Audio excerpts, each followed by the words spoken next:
Now to staying afloat with a tightening budget. California Lieutenant Governor Eleni Kounalakis visited CSUB Wednesday afternoon to tour the school's edible garden.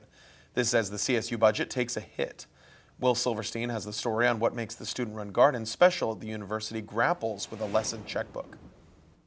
As Cal State universities face budget cuts across the state, Lieutenant Governor Eleni Kounalakis came to the Cal State University-Bakersfield campus to see a few things that make CSUB unique. It's really important for students at any age to have a connection with the food that we eat. California's Lieutenant Governor Eleni Kounalakis has been living life in the education lane up and down the Golden State, touring every California State University campus. Her last stop, Cal State Bakersfield, for tour leg number 23. Career opportunities for students who grow up in this area and attend CSUB is super important. Governor Gavin Newsom's number 2 spent her time at CSUB touring the campus' new Energy Innovation Building before heading over to the Edible Garden, a student-run garden where students literally eat what they sow.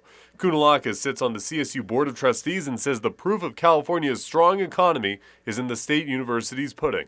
So this is this incredible conveyor belt of talent and ambition that rolls right into what is now the 4th largest economy in the world. But that pudding may be starting to rot. It's an 8% reduction on roughly a $170 million budget. CSUB President Vernon B. Harper Jr. tells Eyewitness News that his university was not immune to planned budget cuts affecting CSUs across the state.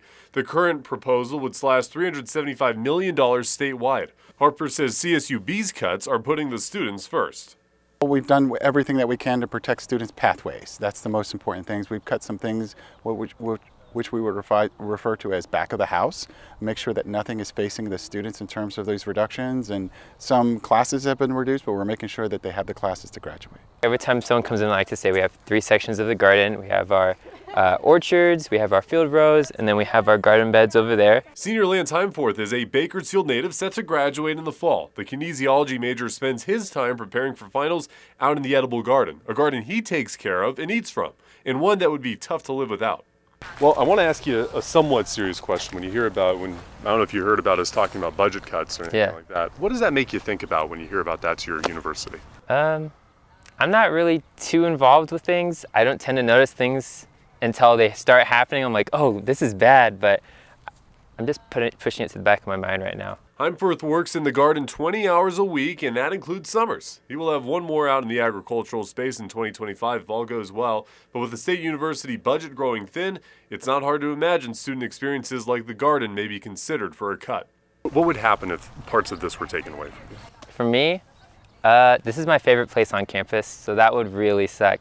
Not only are my friends here, I get to see them every day. It's peaceful, I can unwind here. During finals, I can just weed in the garden, hear some stuff, and then just shut everything out, you know? But if this was taken away, that would really suck. A lot of hard work goes into this. Lance is planning on graduating in the fall, and that means working through another hot summer and hoping that this edible garden will still be here upon its commencement. Reporting in Southwest Bakersfield, Will Silverstein, Eyewitness News. Kounalakis also talked about her concerns about how Central Valley farmers may be impacted by President Trump's tariffs. The governor and Kounalakis both believe the state to be the 4th largest in the world by GDP, and the arguments we have heard from Newsom have been the state does not need to be subject to the U.S. policy on tariffs because of the strength of our economy. Kounalakis echoes that sentiment. If our farmers cannot get their products to market, that is going to have a very tough impact on California. We also know that these 10% to 145% taxes on imports that the Trump administration is calling for right now are going to increase the cost of everything we do and reduce demand. Hi, I'm Rochelle Murcia with Eyewitness News Bakersfield Now on YouTube. Thank you for checking out our YouTube channel where we have tons of great content to choose from. While you're here, go ahead and click on the subscribe button right there. That way you can stay up to date on all the things related within Kern County. Thanks for watching.